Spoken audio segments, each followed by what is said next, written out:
Hey everybody, it's Jason Blaha here, and today I want to answer a question I got asked by someone, and it was, do I feel that anabolics and testosterone should be legalized? And that's a good question. So let me put on my +5 hat of weaponsmithing, work on skill at my craft in a little bit, and let's talk about this. Most of what I discuss here on this channel is for people who are natural, who are drug-free, and of course I do promote TRT for older individuals such as myself. I'm usually a big fan of that. But when it comes to the topic of anabolics, I do hold the view that they should be decriminalized. And I don't mean completely unregulated, but I mean the argument I'm going to make is that when we use the precedent we have set with other potentially dangerous substances that people still choose to use for personal life enhancement reasons, social reasons, other things, they're really not that restricted in that regard. And a perfect example would be something like alcohol. And in fact, I would say the laws in place for alcohol here in the United States would probably be reasonably appropriate for anabolics. In large part because the larger chunk of the health risks from them, a big chunk of them, come from causing problems with endocrine system development and things for teenagers. Right? And with men, usually around 20 to 21, you're done growing, and so some of those risks do go away.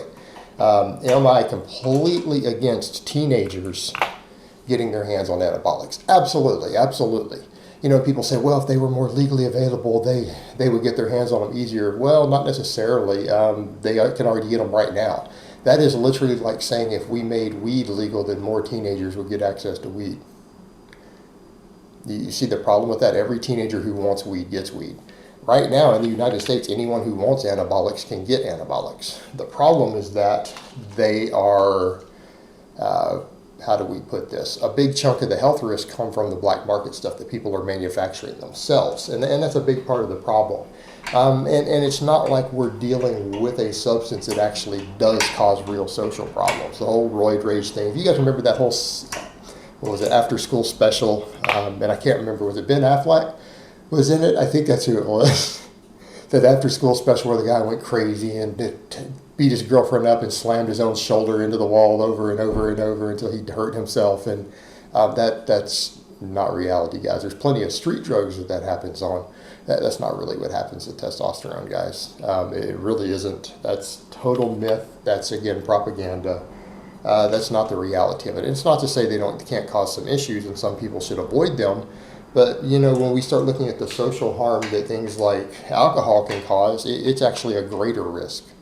And yet it's legal. All of us over the age of 21, we can enjoy alcohol responsibly all the time. It's not really a major issue. Now, it does cause issues. It does cause violence in some people. It causes car wrecks and everything else. But the thing is, you're not dealing with a substance that can incapacitate people or cause them to be unable to operate a vehicle. I mean, you're not dealing with something that affects people to anywhere near the same degree something like alcohol does.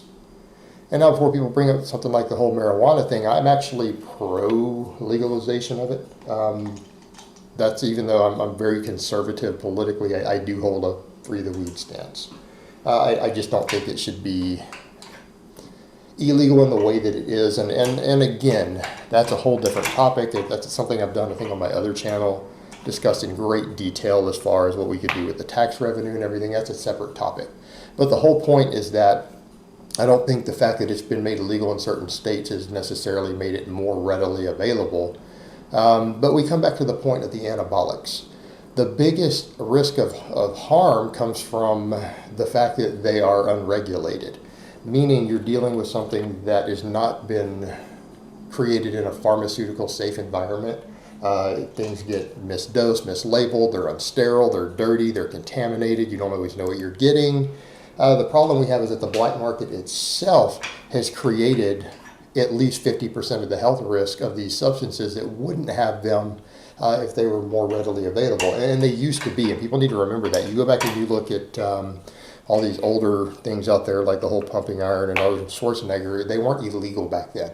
So those guys who were taking them weren't breaking the law, and you notice that most of them haven't dropped dead at age 40. You know, Arnold Schwarzenegger is still alive and kicking. And again, I'm not trying to underscore that there aren't health risks, but when we live in a society to where you can buy alcohol at 21, I think it's fair to say that alcohol abuse is causing more harm than anabolic abuse. And people need to understand that people who are abusing these things with anabolics are using astronomical amounts. All right.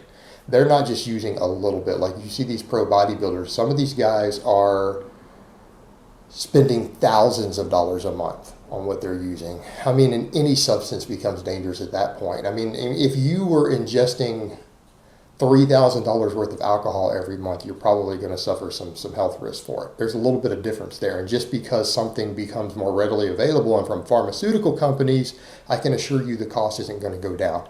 I can promise you the average person out there who even uses this stuff isn't going to spend $1,000 or $2,000 every month on a legal version of these things. And there's going to be some who will, but they're going to be a minority, just like there are a minority of people now who do it. A tiny number of people do that. And it's usually people in pro bodybuilding circles. But what we need to factor in is that if we're going to talk about health, I mean, if we're actually going to do this because of health concerns instead of social good, because we put some restrictions in place because of social good, right? We don't want people drinking and driving. We don't want teenagers drinking alcohol. All right, fair enough. We have those laws in place. But if we're going to talk about health, there's a McDonald's on every street corner. I mean, I'm sorry, but if you look at the blood work, people who are moderate users of testosterone, who are otherwise healthy people, who train and work out and stuff, when you go look at their blood work and you look at their health markers versus a person who eats McDonald's every day, which one of those people do you think is at a bigger risk of problems? Most of the time it's the people sitting around eating garbage food. I mean, we have a society that is unhealthy. We have a society now where the majority of people are obese. The majority of people carry too much body fat. They eat garbage diets. And, you know, we're going to start throwing felony level, federal level even mandates on regulating a substance for health reasons because we're concerned about health that doesn't even harm you quite as much as the regular fast food that's available on every street corner that people can legally feed to their children. That's my problem. That's the hypocrisy we have there. That's the hypocrisy we have there. When in reality, we have substances that a lot of people choose to use here to enrich their lives, who do get a benefit from it when used responsibly. And I mean, the same arguments towards anabolics could be used that we use towards alcohol. That there is a benefit to individuals to do it. They choose to do it responsibly. Yes, it has risks, but those risks are regulated by the individual. And if those risks become a problem, that's when we have other laws that come into place. But the problem is that, again, anabolics don't even carry the same degree of risk in terms of the money you have to spend available on them, the amounts people have to use, things like that, and all the other problems with it. They're actually lower risk than alcohol. Yet we have a social norm that allows us to buy alcohol at age 21. So when you look at it from that perspective, people need to understand the difference. And there is a big difference with these things between responsible use and abuse, the same argument that can be made towards alcohol. And by that same token, you know, we don't want people under 21 drinking alcohol. Well, we have laws in place for that. I would actually support that same thing for anabolics. I don't think anyone under the age of 21 should ever touch them for any reason outside of the care of a medical doctor, ever, even if they were legal. And so, yeah, you could put laws in place for that. You could make it illegal to sell it to them, and you could make it a serious criminal offense if someone gave theirs to a teenager. You know, we have laws in place for that for alcohol. We could implement the same things for these substances, because I can tell you right now, the kids are still getting them, even though that's illegal anyways. But what they're getting now is a lower quality product that's going to also give them a higher risk of infections, a higher risk of contaminations with heavy metals, and everything else. Sorry, guys, that's just part and parcel to living in a big city right there. Fire truck going down the street. Actually, I think that was an ambulance. But that's pretty much my stance on it, guys. All right, guys, well, that's really all I have to say on that today. I hope it's been informative, and I will talk to you guys next time.